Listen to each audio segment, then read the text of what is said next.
Hello, how are you? Welcome back again with our channel. Hope you are always healthy. Well, before starting the story, it would be nice to subscribe, like, comment and share our videos. For those of us who have already said thank you, let's get started.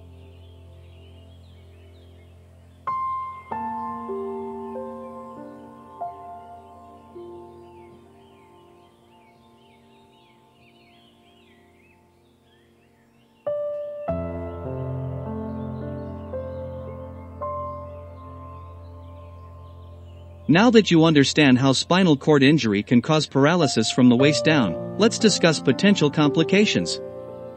Individuals who are paralyzed from the waist down may struggle with loss of muscle mass, also known as muscle atrophy. Following an SCI, individuals may not be able to bear as much, if any, weight on their legs. As a result, the muscles tend to shrink from reduced use. The principle "use it or lose it" describes this perfectly. The more you use your muscles, the stronger they get.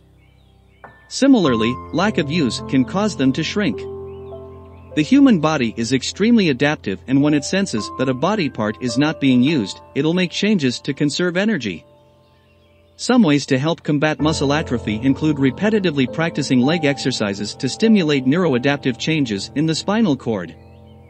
It is important to note that these exercises do not have to involve any extra weight, as the focus should be on the communication between your nerves and muscles, rather than the amount of resistance you're able to use. Participation in functional electrical stimulation, which involves placing electrodes on the skin over targeted muscle groups to directly stimulate movement, can also help reduce muscle atrophy. This is something that your therapist could further instruct you in to optimally increase motor control and strength.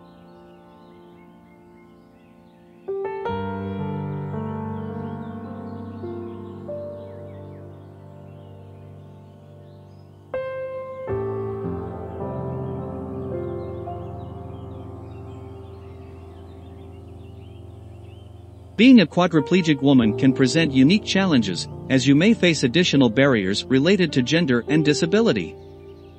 Some of the challenges you may face include difficulties with daily activities, accessibility barriers, social isolation, discrimination, and lack of understanding or empathy from others.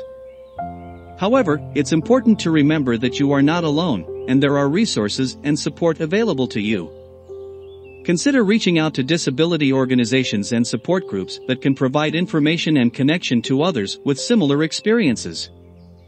Seeking counseling or therapy can also be helpful in addressing the emotional impact of living with a disability. There are also resources available to help with accessibility, such as assistive technology and modifications to living spaces. Advocating for your rights and educating others about disability can also help create a more inclusive and understanding society. Remember that your disability does not define you, and you are capable of achieving your goals and living a fulfilling life. Seek out resources and support, and don't be afraid to ask for help when you need it.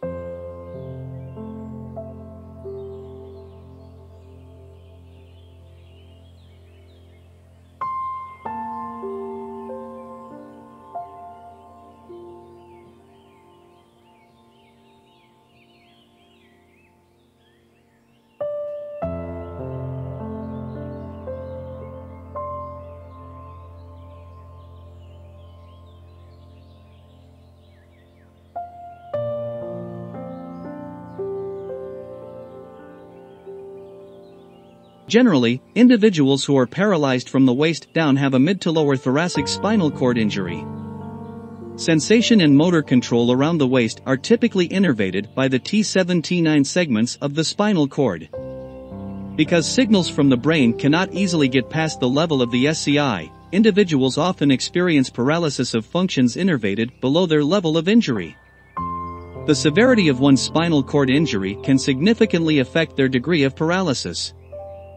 Spinal cord injuries can be complete or incomplete. A complete SCI describes a lesion that transects the entire spinal cord, leaving no spared neural pathways. As a result, complete spinal cord injury patients will have no sensation or motor control below their level of injury, as there is no way for nerve messages to be transmitted past the injury level. In contrast, an incomplete SCI describes partial damage that results in some neural pathways being spared. Less severe SCIs have more spared neural pathways, which is why some individuals can continue to move and feel areas innervated below their level of injury.